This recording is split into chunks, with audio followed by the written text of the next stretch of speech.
Bienvenue dans la grande famille de l'école des disciples, un espace pour grandir ensemble, découvrir la vérité qui libère et la mettre en pratique chaque jour avec passion. Rappelle-toi de la dernière fois où ton téléphone a vibré et que tu as vu ces fameux messages que tu n'avais pas du tout envie de recevoir. Un proche ou un membre de ta famille qui te demande de lui envoyer de l'argent. Directement, tu te sens mal. Tu as bien sûr envie d'aider. C'est normal, c'est la famille. Mais en même temps, tu sais très bien que si tu dis oui, c'est toi qui vas te retrouver en difficulté à la fin du mois. La vérité, c'est que quand on donne de l'argent juste pour faire plaisir ou pour montrer à la famille que tu es en Europe, on se sacrifie soi-même. Et ça finit toujours par créer de la rancœur. Dans ce message, on va parler franchement de l'argent en famille, sans jugement. On va voir comment poser des limites pour protéger tes économies sans pour autant abandonner ce que tu aimes. Mais écoute-moi très attentivement. Ce sacrifice que tu fais pour envoyer de l'argent n'est pas de l'amour. C'est un piège qui va vous détruire, toi et ta famille. Dans la Bible, au livre des Proverbes, chapitre 22, verset 26, Dieu nous donne un conseil d'une sagesse brutale. Il dit ceci: ne sois pas de ceux qui prennent des engagements, de ceux qui se portent garants pour des dettes. Pourquoi Dieu dit-il cela? Est-ce qu'il nous demande de fermer nos cœurs à nos frères et sœurs? Non, mes bien-aimés dans le Seigneur, loin de là. Imagine un arbre. Un arbre ne peut pas continuer à protéger les autres si ses propres racines sont en train de mourir. C'est exactement ce qui arrive lorsque tu épuises tes économies, que tu t'endettes ou que tu sacrifies systématiquement ton avenir pour résoudre les problèmes des autres. Tu crois être généreux, mais si à force de sauver tout le monde, tu détruis ta propre stabilité financière, que se passera-t-il lorsque toi-même tu seras dans le besoin? Parce qu'un arbre déraciné ne donne plus d'ombre, il tombe. Alors, ton premier devoir n'est pas de maintenir debout tous les arbres de la forêt. Ton premier devoir est de garder ton propre arbre suffisamment enraciné pour pouvoir encore offrir de l'ombre demain. Le verset dont nous venons de lire dit ceci: ne sois pas parmi ceux qui prennent des engagements, parmi ceux qui cautionnent pour des dettes.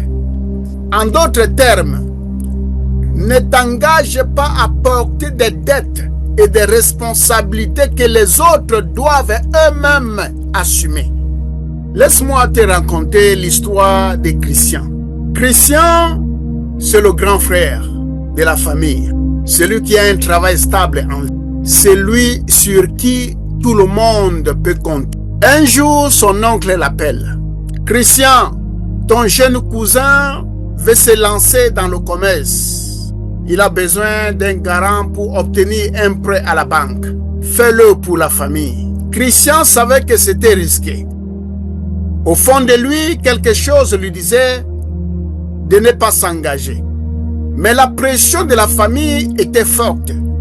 Alors il s'est dit, si je refuse, on va me prendre pour quelqu'un qui ne veut pas aider sa propre famille. Alors il a signé. Il s'est porté garant. 2 ans plus tard, le cousin abandonne son commerce et disparaît avec l'argent. La banque, elle ne cherche pas à savoir ce qui s'est passé. Elle se tourne vers Christian. Alors son salaire est bloqué. Sa famille se retrouve en difficulté. Sa femme et ses enfants ont risqué même de perdre leur maison.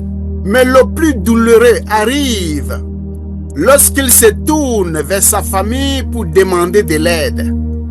Les mêmes oncles qui l'avaient poussé à signer lui répondent: mais Christian, tu es l'aîné, Tu aurais dû être plus prudent avec ton argent. Christian avait voulu aider. Il avait voulu sauver la situation. Mais en voulant porter la charge de quelqu'un d'autre, il a fini par mettre sa propre famille en danger. Il a perdu son argent, il a failli perdre son foyer et aujourd'hui sa famille est divisée par la haine. Christian voulait être le sauveur. Il s'est retrouvé à porter les conséquences du choix de quelqu'un d'autre.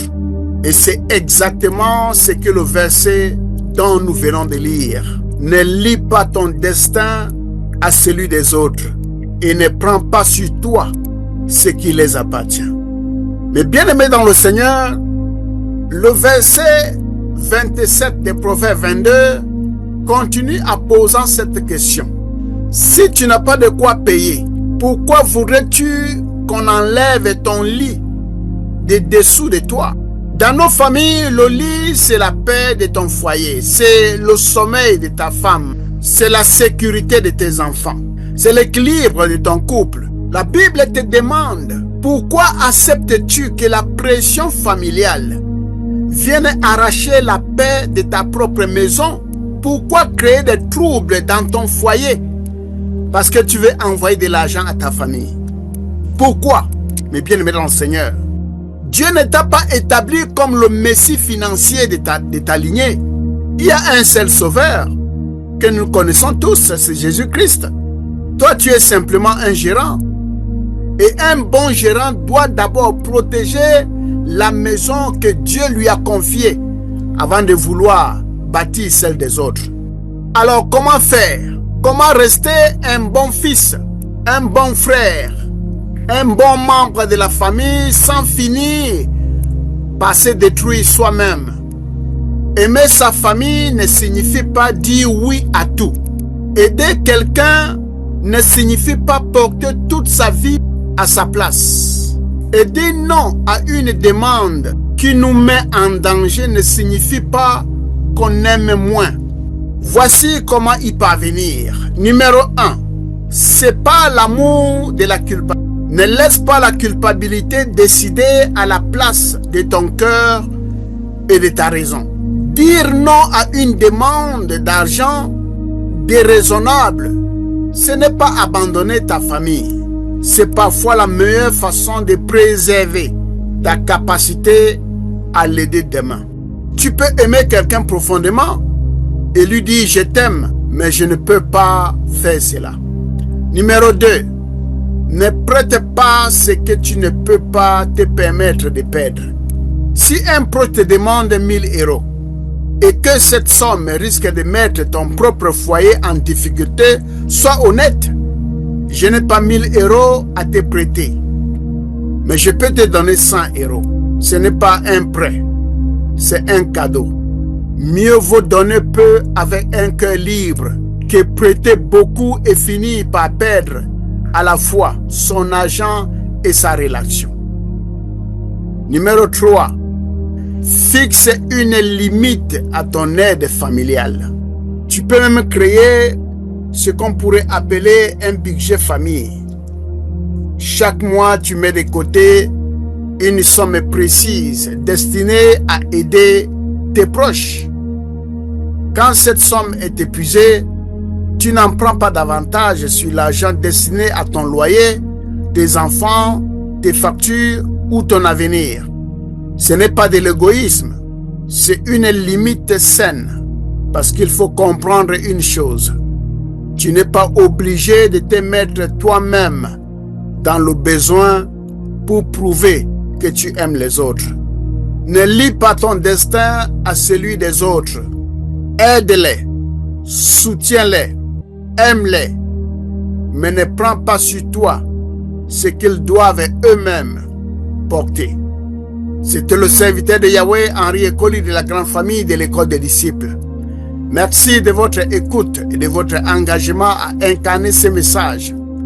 Ne le gardez pas seulement pour vous, partagez-le autour de vous. C'est ainsi que Dieu se rend visible au milieu de nous. Merci et bye bye.